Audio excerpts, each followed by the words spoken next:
A todos, señores. Vamos a iniciar la audiencia de informe oral del expediente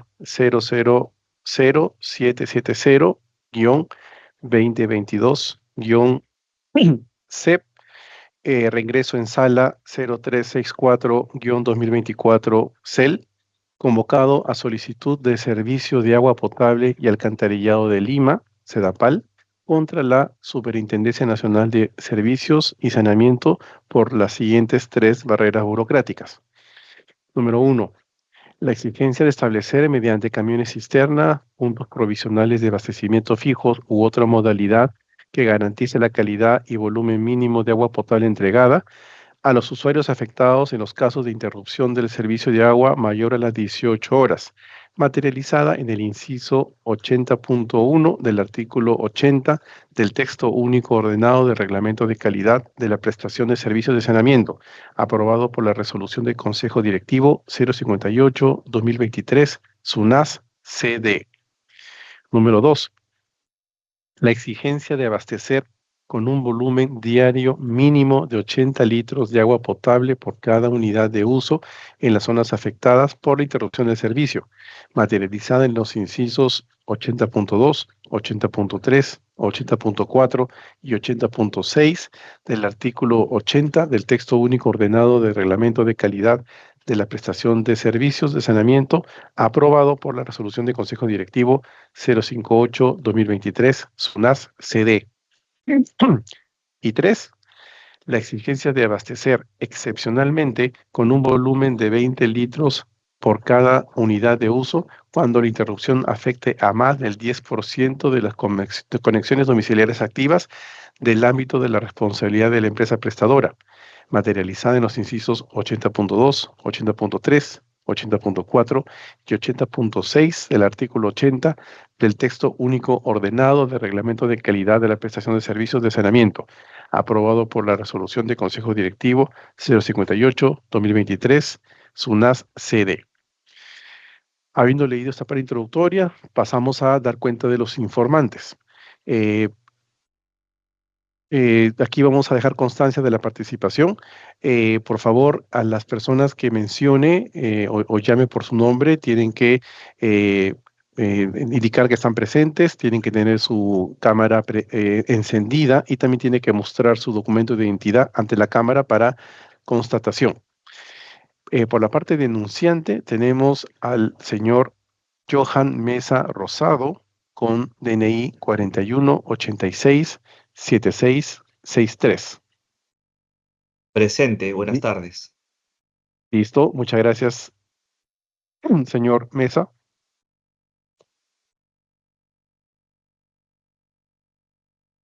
La señora Lisette Ríos Zúñiga con DNI 44052999. Buenas tardes. No participará en esta oportunidad la señora Ríos. Listo, muchas gracias. Luego el señor José Luis Onairam Jiménez con DNI 41368601. El señor Oneirán tampoco todavía no puede acceder porque se encuentra en una diligencia aparte. Listo, muchas gracias, señor Mesa. Eh, Ahora también el señor Germán Lionel Ramos Ortega con DNI 09949996.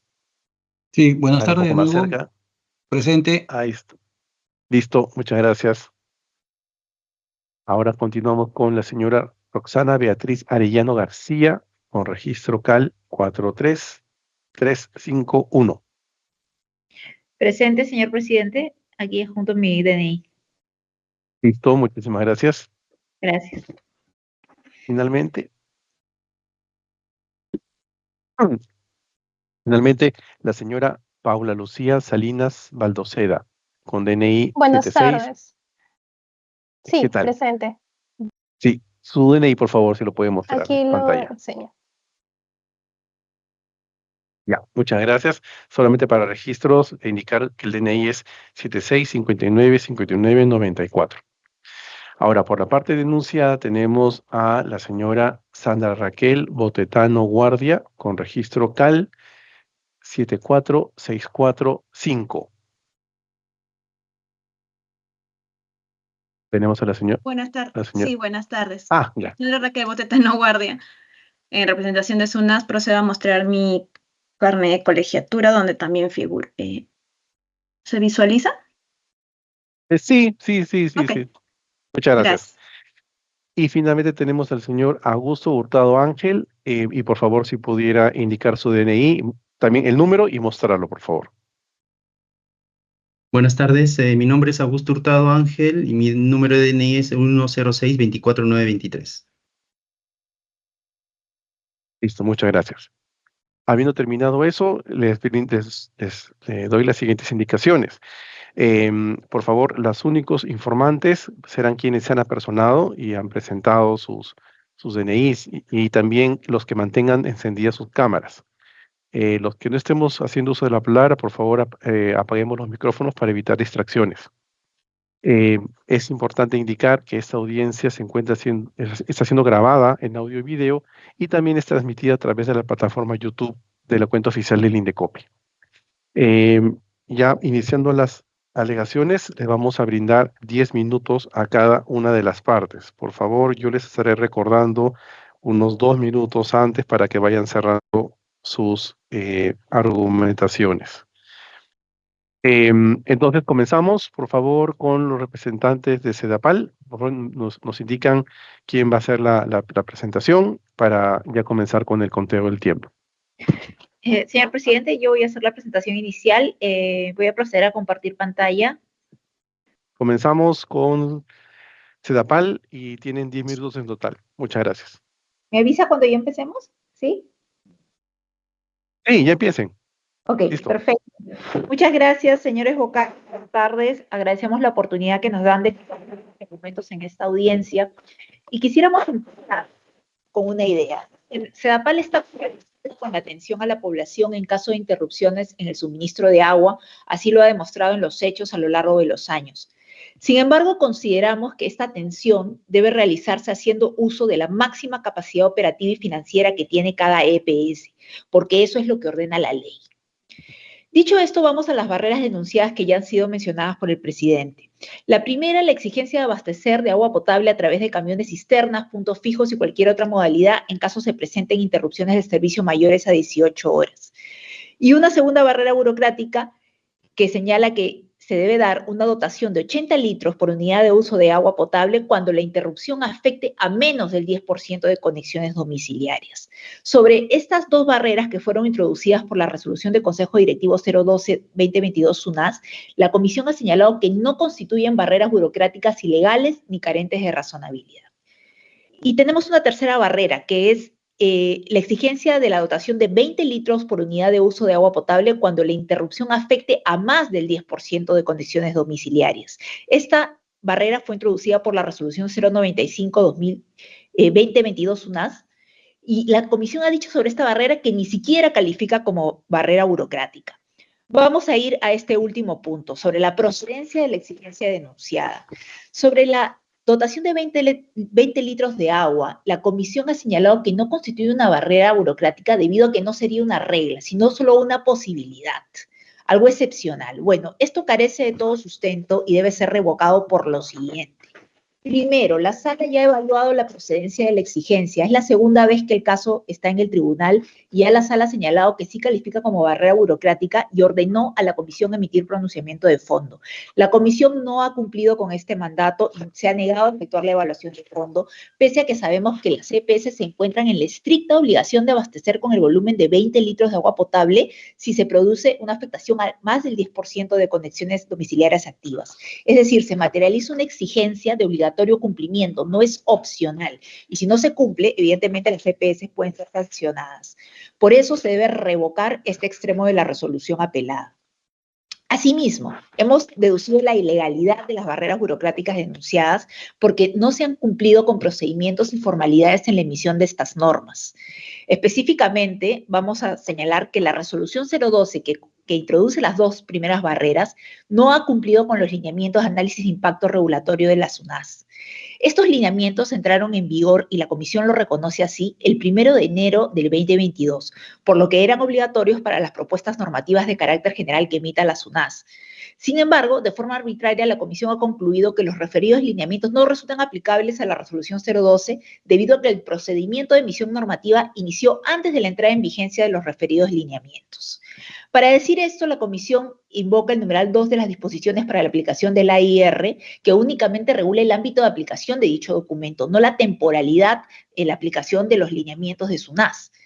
Por el contrario, estos lineamientos no contienen alguna disposición que permita concluir que su aplicación no es obligatoria para aquellas normas cuya concepción inició antes de la entrada en vigencia, es decir, antes del 1 de enero del 2022. Entonces, esta resolución, la 012, debió cumplir con los lineamientos AIR SUNAS y al no hacerlo, se omitieron diversos pasos importantes de la evaluación de análisis de impacto regulatorio, como la consulta pública temprana, el objetivo de la regulación, identificar medidas idóneas para resolver el problema, entre otras que hemos acreditado que se ha producido el incumplimiento en el expediente. Asimismo, la resolución 095, que contiene la tercera barrera, tampoco cumplió con los lineamientos de análisis de impacto regulatorio SUNAS. Como ya hemos señalado, los lineamientos entraron en vigencia el 1 de enero del 2022 y la resolución 095 se publicó el 17 de octubre del 2022. Entonces, se debía cumplir con estos lineamientos. En el procedimiento sobre la obligatoriedad de los lineamientos, la SUNAS ha señalado que le aplicaba la obligatoriedad prevista en el reglamento general, en el decreto supremo que rige este tema. Pero en realidad tenemos que ser claros en que las disposiciones del reglamento general sobre AIR solo resultan aplicables en aquellos aspectos no previstos o no regulados en los lineamientos del propio regulador. Y la fecha de entrada en vigencia de estos lineamientos era un aspecto expresamente previsto, por tanto no cabe supletoriedad alguna y decir que aplicaba el reglamento general, ¿no? Entonces acá se ha incumplido también con esta formalidad, por lo cual estamos ante una causal de ilegalidad y al no seguirlo, no se realizó evidentemente la consulta pública temprana, no se identificó ni el crédito del problema, ni el objetivo de la regulación, entre otros requisitos que se debían cumplir. Además, hemos deducido la contravención a normas con rango de ley. Específicamente, hemos señalado que se contraviene la ley de saneamiento, pues según esta norma, en caso de interrupciones del servicio, la EPS tiene la obligación de atender a la población desplegando su máxima capacidad, sin establecer condición adicional alguna. Por máxima capacidad se entiende, según la exposición de motivos, la capacidad instalada total, el alquiler de maquinarias y equipo utilizando los fondos disponibles, es decir, utilizando los recursos disponibles hasta el momento de la interrupción y teniendo en cuenta la tarifa aprobada, como lo establece el reglamento. De este modo, la regulación de SUNAS deviene ilegal porque desde el momento que se está imponiendo una dotación de agua, se desvirtúa el concepto de máxima capacidad, que está impuesto por la ley de saneamiento. Incluso en el procedimiento hemos acreditado con el informe técnico que se presentó que la dotación de agua impuesta por SUNAS supone una obligación de ejecutar infraestructura, de contratar personal adicional para la atención de interrupciones en el caso de Sedapal, ¿no? Entonces, por estas razones también es ilegal. Asimismo, hemos presentado elementos sobre la carencia de razonabilidad de las medidas. La Comisión sostiene que no presentamos indicios suficientes. Como vamos a ver a continuación, hemos presentado más de 6 indicios que demuestran la manifiesta arbitrariedad y desproporcionalidad de las medidas. Sobre la arbitrariedad, la SUNAS no ha acreditado la real existencia de la supuesta problemática que pretendía solucionar. Por el contrario, incluso se ha señalado 2 supuestas problemáticas. La problemática inicial que se desprende de los documentos sustentatorios y exposición de motivos sería el incremento significativo de las interrupciones mayores a 18 horas.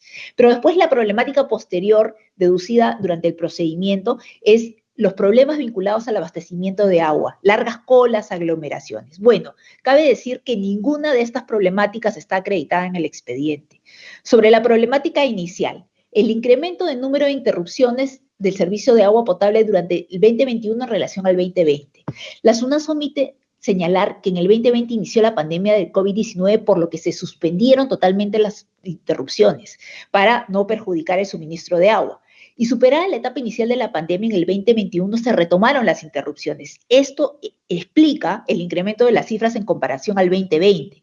Por eso, los incrementos detallados por SUNAS no responden a la realidad, sino que han sido sobreestimados y reflejan una situación excepcional. Asimismo, si vamos a la problemática posterior sobre que existe abastecimiento deficiente de agua y largas colas y aglomeraciones, esto no fue identificado como problema en los documentos sustentatorios. Y lo que sucede es que SUNAS convenientemente eligió una nueva problemática porque se dio cuenta que la primera no estaba debidamente acreditada.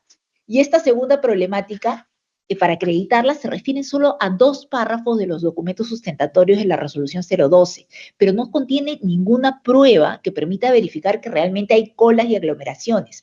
Se hace mención a un único evento del 2018, que es el aniego de San Juan del Lurigancho, que fue un evento atípico y excepcional.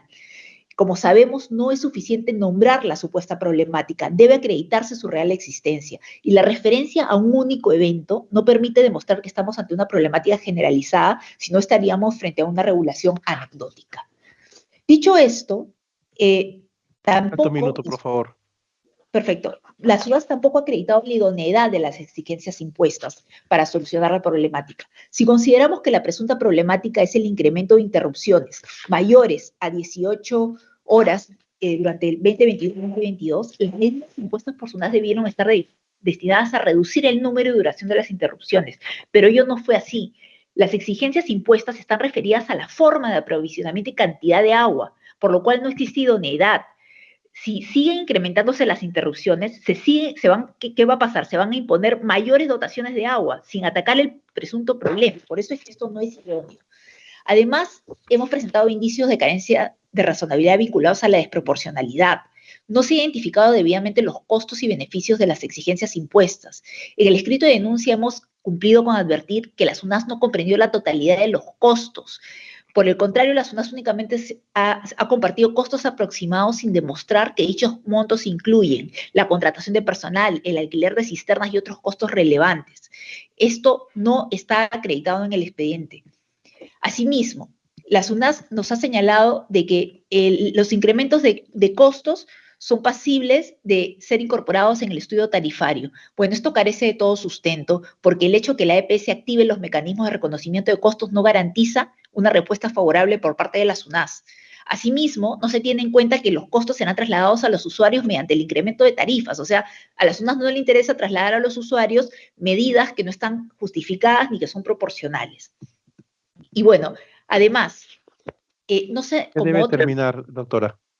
Termino con una idea, señor presidente. La SUNAS no ha considerado la falta de disponibilidad de camiones cisterna en el mercado peruano. Como hemos acreditado, ahorita Sedapal tiene 29 camiones cisternas. Para cumplir con las exigencias impuestas, se requieren, según el informe técnico, de 248 a 638 camiones cisterna, lo que da cuenta de la manifiesta desproporción.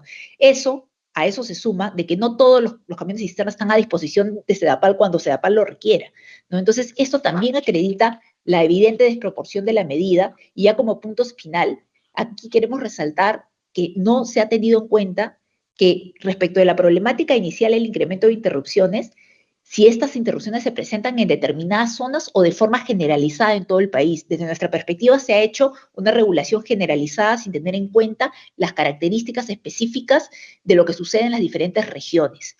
Y si la supuesta problemática es las largas colas y aglomeraciones, sobre la base de un evento en Lima se ha regulado a nivel nacional. Entonces estamos ante una regulación que no ha sido debidamente evaluada y no cuenta con sustento, ¿no? Se ha regulado de manera general sin tomar en cuenta las especificaciones y realidades de cada entidad prestadora. Bueno, muchas gracias, señor presidente.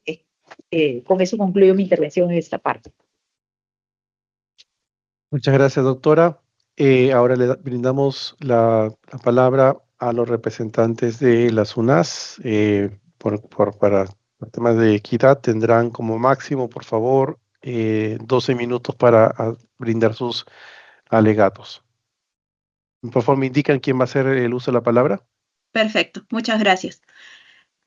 En primer lugar, cabe señalar cuáles son los antecedentes administrativos en el caso de autos. Las más importantes que tenemos son la resolución 187/2024, en la cual su sala revocó la resolución de primera instancia y ordenó un nuevo pronunciamiento. ¿En base a qué? En base a que se consideró, la primera instancia administrativa consideró que Sedapal no cumplía como un agente económico y por tanto no correspondía en el caso de autos, que se considera como una barrera burocrática. Sin embargo, su sala consideró que efectivamente Sedapal sí estaba actuando como un agente económico y razón por la cual ordenó un nuevo pronunciamiento, y en virtud de lo cual la comisión emitió la resolución 378-2024 CB Indecopi, la cual se encuentra en apelación en el caso de autos. En esta resolución, como ya se ha mencionado, se declaró como las barreras 1 y 2 como barreras burocráticas y la barrera 3 como que no calzaba como una barrera burocrática, dado que se trataba de una excepcionalidad, como ya se ha mencionado. Respecto a la barrera número 3, es importante recordar que el artículo 3, numeral 3 del Decreto Legislativo 1256 nos exige que se trate, la presunta barrera debe tratarse de una exigencia, requisito, limitación, prohibición y o cobro. En este caso, vemos que no se cumple estos requisitos, y lo cual no ha sido analizado por la sala en su resolución primigenia, dado que se trata de justamente de una eventualidad. ¿En qué consiste esta eventualidad? En que excepcionalmente se cumpla con proveer 25 litros por cada unidad de uso cuando la interrupción afecte a más del 10% de las conexiones domiciliares. ¿Cómo es que se llegó a este número de 10%? Efectivamente, previo a la emisión de la normativa que se quiere calificar como presunta barrera burocrática, veremos que se realizó un estudio de mercado del número de el porcentaje de conexiones atendidas solamente con camiones cisternas, y vemos que esto nos daba un 8.16% de conexiones en promedio. Además, si consideramos otro medio de provisión de agua, como son los puntos fijos, este porcentaje aumentaba un 11.97. ¿Qué quiere decir? Que en promedio en el mercado de empresas prestadoras del servicio de agua a nivel nacional, estas tenían la capacidad suficiente para por lo menos cubrir un 11.97. Tal sentido, una capacidad mayor del 10% sí podría haber resultado en alguna afectación en la economía o en la tarifa de estas empresas prestadoras, razón por la cual se colocó esta excepcionalidad. Pero, repito, se trata de una excepcionalidad, no es una regla. La regla está contenida tanto en la barrera 1 como en la barrera 2, la exigencia de que se cumpla con abastecer con un volumen diario mínimo de 80 litros de agua. Y esto es un monto diario. Por tales consideraciones, dado que la sala no analizó este punto en primera instancia y por tanto sí correspondía que la comisión evaluara si estas barreras efectivamente calzaban o no como barreras burocráticas, nosotros solicitamos que este extremo de la resolución de primera instancia sea declarado, se confirme, el cual declaró que esta barrera burocrática era improcedente respecto de la barrera 3. Pues bien, delimitado ello, en cuanto a las barreras burocráticas 1 y 2, previamente se tiene que hacer el análisis de legalidad, con el cual tenemos que evaluar si es que la entidad se encuentra autorizada o no por ley, que eso no ha sido discutido en este caso, puesto que sabemos que la SUNASI cuenta con las facultades suficientes para emitir una regulación al respecto. Y el punto de cuestionamiento en este caso es si es que la entidad siguió o no los procedimientos o formalidades que exige el marco legal vigente. Ahora bien, resaltamos vigente, ¿por qué? Porque lo cuestionado respecto de las barreras 1 y 2 es que la entidad no habría cumplido con la aplicación obligatoria de los AIR ex ante. ¿Por qué es importante este cuadro que presentamos? Porque este cuadro, en base a la resolución de Secretaría de Gestión Pública número 08-2021 PCMSG, nos explica Doctora, en qué momento... Sí, doctora, doctor. disculpe, pero su presentación no se ha movido desde que comenzó a hablar. Se ha mantenido en la misma diapositiva inicial. Discúlpeme. ¿Se puede ver? Ahora sí ya Sí. está moviéndose. Sí, disculpe. Bueno, en todo caso, como hemos visto ya en este cuadro que les explicaba, no la entidad administrativa previa a la emisión de estas normas hizo un estudio de mercado de cuánto era la capacidad estimada que podía abastecer cada entidad, empresa prestadora y el promedio en general, porque como bien ha mencionado la parte denunciante, no solamente se trata en este caso de Sedapal, es una norma que va a afectar a todas las empresas prestadoras del país. Y por tanto se evaluó que estas tenían una capacidad de atención del 11.97% en promedio. Por tanto, no resultaba ilógico que estas pudieran por lo menos cubrir un 10% de esta capacidad de estas conexiones activas. Y es por eso la eventualidad.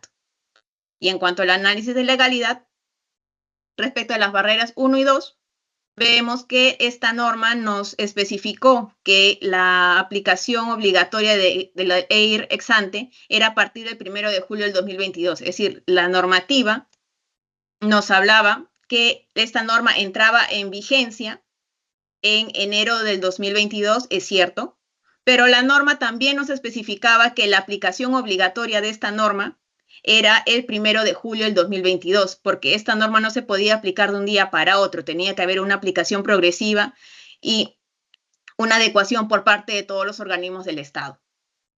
Teniendo ello en consideración este marco, establecido por el Decreto Supremo 63/2021 PCM, vemos que la entrada en vigencia de los lineamientos técnicos para la elaboración de la AIR se realizó el 24 de octubre del 2021 y entró en vigencia el 1 de enero del 2022. Sin embargo, dada la aplicación progresiva de la norma general, vemos que la resolución 12/2022, una CD, la cual se discute en este caso, fue emitida el 17 de febrero del 2022, es decir, antes de la aplicación obligatoria de acuerdo a ley o al decreto supremo.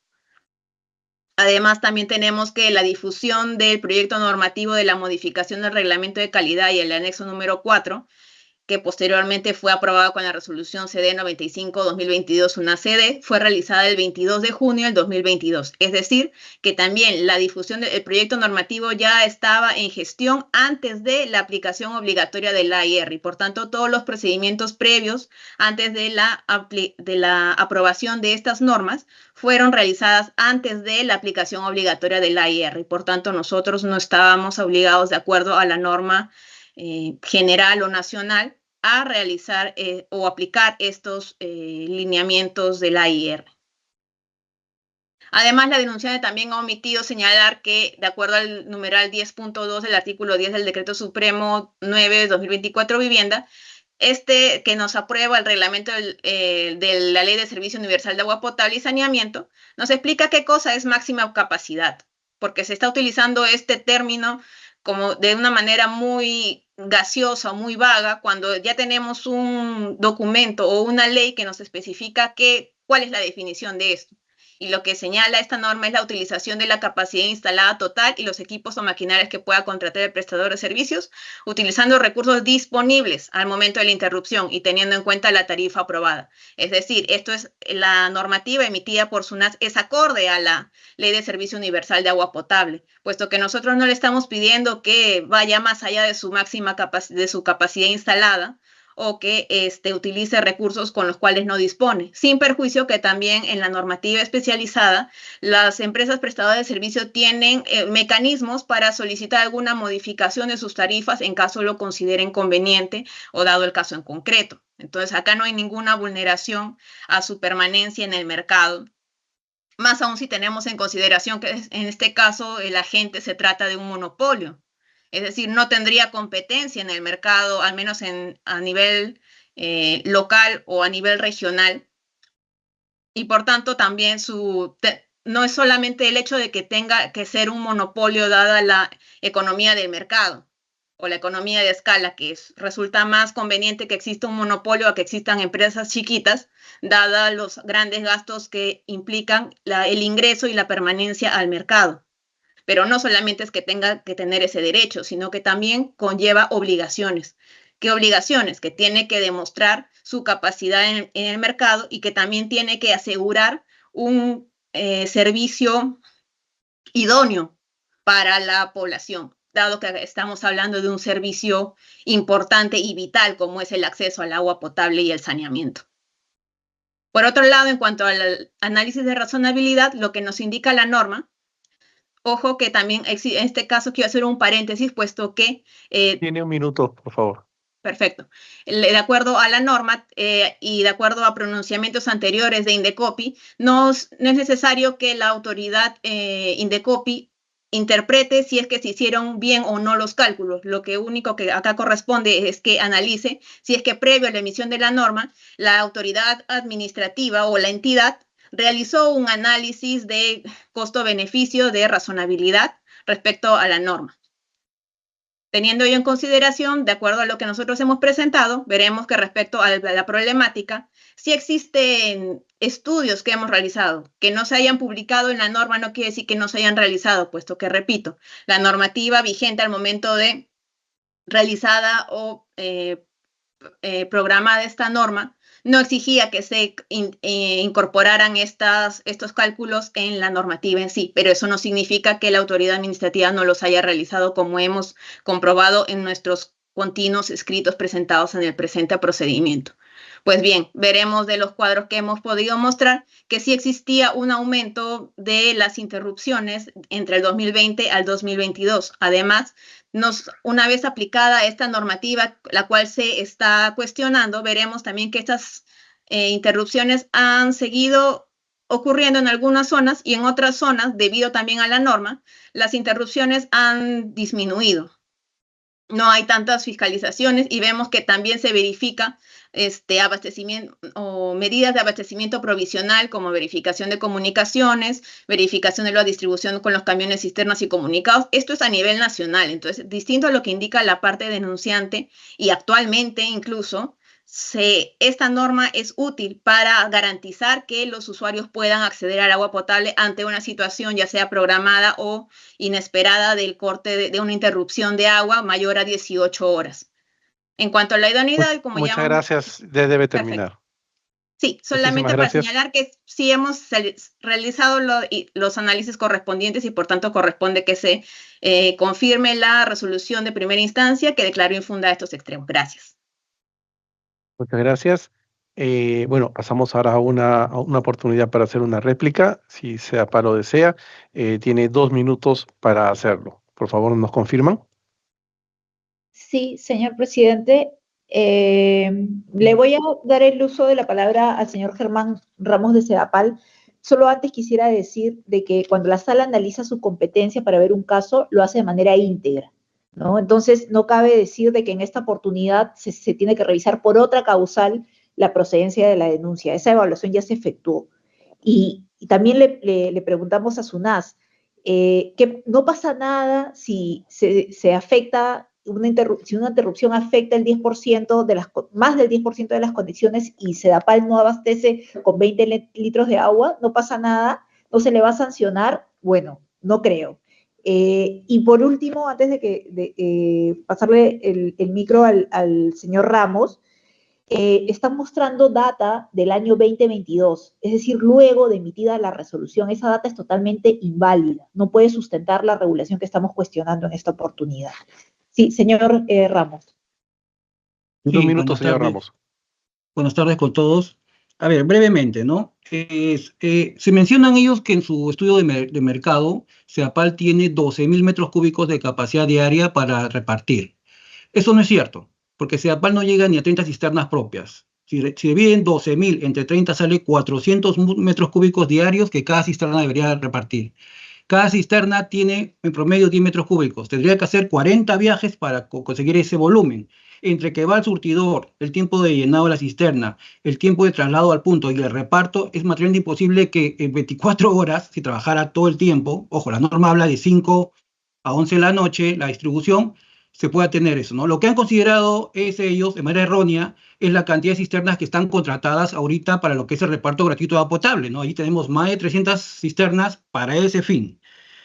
Y aquí viene la segunda observación, ¿no? Ellos dicen que cumplen con la ley, que efectivamente capacidad máxima y las CPC deben contratar. Sí, contratar, pero si esto está aprobado en el estudio tarifario. En el estudio tarifario no se ha considerado los costos que implican esta nueva normatividad, porque el estudio tarifario es anterior a la emisión de esta norma, ¿no? Así fuera, digamos, si nosotros quisiéramos ir al mercado, hay cortes, ustedes pueden revisar el sustento técnico que hemos presentado, hay cortes que requieren 300, 500, 600 cisternas. Todas están alquiladas ahorita para el tema de agua gratuita. Ojo, eso SUNAS inclusive lo pone como sustento para darnos ese año. Recuerden que la última norma, la acción complementaria única, dice que hay un año para poder implementar esto. Y ese sustento de un año, ellos mismos dicen que es porque las cisternas ahorita están, todo el mercado está dirigido a este reporte gratuito, ¿no? Entonces, si quisiéramos ir al mercado, no vamos a encontrar, pues, ¿no? Porque, como bien saben, las cisternas solamente prestan servicio a nosotros, porque es para agua potable. No podemos tener una cisterna para riego, para que transporte combustible y contratarla, porque deben ser de uso exclusivo para agua potable. Entonces, también no es cierto que cumplan la ley. ¿Por qué? Porque, repito, no está ese dinero en el estudio tarifario y no se puede contratar. ¿Por qué? Porque no hay en el mercado esas cisternas, así quisiéramos nosotros, porque era el reparto gratuito, que fue lo que SUNAT dijo para darnos ese año, digamos, de implementación en la última modificación que hizo al reglamento. Es lo que quería comentar. Gracias. Muchas gracias. Han tomado 3 minutos. Entonces también damos la oportunidad de réplica final a SUNAS por 3 minutos como máximo, por favor.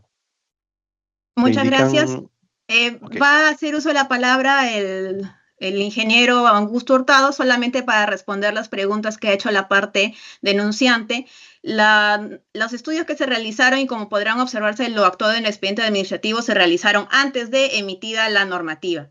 Sin embargo, la parte denunciante ha indicado de que nos habríamos basado en un único hecho anecdótico, que fue el aniego de San Juan del Lurigancho, y con esta nueva data data actual que estamos presentando, estamos verificando que en efecto es una norma que se aplica, no es una norma anecdótica como pretende señalar la parte denunciante. Y en cuanto a las partes, al sustento técnico, pues doy pase al ingeniero. Gracias. Gracias. En las últimas reuniones que hemos tenido se ha cuestionado bastante el tema de la dotación, que finalmente gatilla la cantidad de camiones que necesita la empresa prestadora. Pero estas dotaciones que ha considerado la norma son mínimas, de acuerdo a lo que ha establecido la Organización Mundial de la Salud en sus guías, que establece que incluso un promedio de 15 litros por día por persona, no por unidad de uso. Pero nosotros, haciendo un análisis en la guía de calidad del agua de la Organización Mundial de Salud, hemos encontrado dotaciones que están sustentadas en función a la distancia que tiene que trasladarse la persona afectada para recabar el agua. Y es lo que pasa en el escenario de una interrupción. La empresa prestadora no le lleva el agua a la persona a su predio. La empresa prestadora se posiciona y comunica el lugar donde va a abastecer o el lugar donde se tiene que trasladar el afectado para recolectar el agua. En función a eso, indica que para una distancia, un desplazamiento menor a 1 kilómetro, por persona debe ser 20 litros al día, lo que genera que en una interrupción menor al 10%, la empresa prestadora por unidad de uso, que en promedio, de acuerdo a las estadísticas, son 4 personas, te gatilla un volumen mínimo de 80 litros. Ahora, si la interrupción es mayor al 10% de conexiones activas, estamos hablando de una interrupción mayor, que significa que la empresa prestadora probablemente, pues ahí se evaluó que la capacidad que tenga no va a ser suficiente. Entonces, la dotación tiene que ser la mínima, y hemos llegado a la mínima que la Organización Mundial de la Salud establece para personas, 5 litros por persona al día. O sea, todos nosotros que nos veamos afectados en una interrupción de más del 10% de conexiones activas, nos va a dar la empresa prestadora 5 litros para una persona, y al día, y para la unidad de uso, 20 litros, porque en una unidad de uso, como les digo, hay 4 personas. Entonces, de ahí sale el sustento de por qué 20 litros. Ahora, la pregunta es, ¿Sedapal pretende entregar menos de 5 litros a las personas, a todos nosotros que estamos reunidos aquí, incluido ellos, porque ellos pueden ser afectados por una interrupción?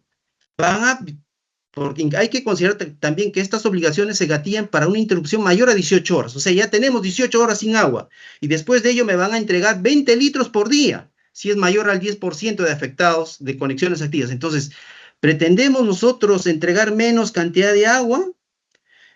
Los usuarios tienen que verse afectados por ello. Incluso les estamos proponiendo una dotación mínima, y esta dotación, como les digo, son los que la Organización Mundial de la Salud ha establecido incluso para este tipo de situaciones, y es lo que gatilla los camiones cisterna, y es necesario. Ahora, si en el camino la empresa prestadora tiene una interrupción de esta magnitud, que supere las 18 horas e incluso va a superar el 10% de las conexiones activas, pues tiene que establecer todos los mecanismos necesarios. Gracias. Muchas gracias. Señor Entonces, presidente, ¿sí? sobre este tema de la OMS que traen a colación, quisiéramos agregar un punto técnico. Lamentablemente ya terminó el momento de alegatos, pues tenemos que pasar a la sección de preguntas por parte de los vocales. Muchas gracias. Entonces, bueno, como estaba comentando, abro la mesa a nuestros colegas vocales si es que desean hacer consultas específicas.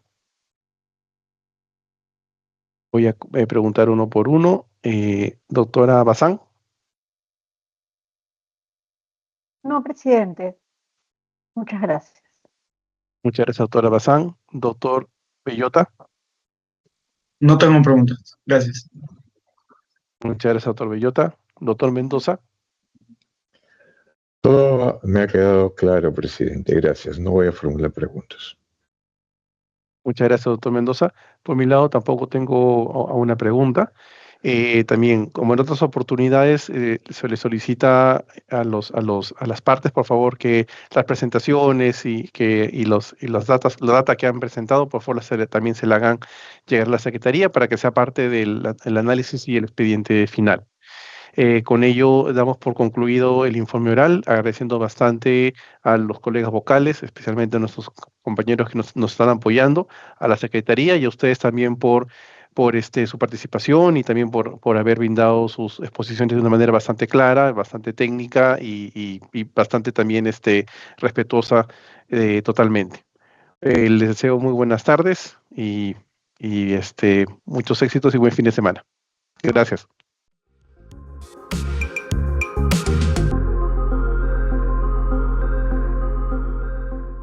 Ponle punche y ganamos todos, Perú. Gobierno del Perú.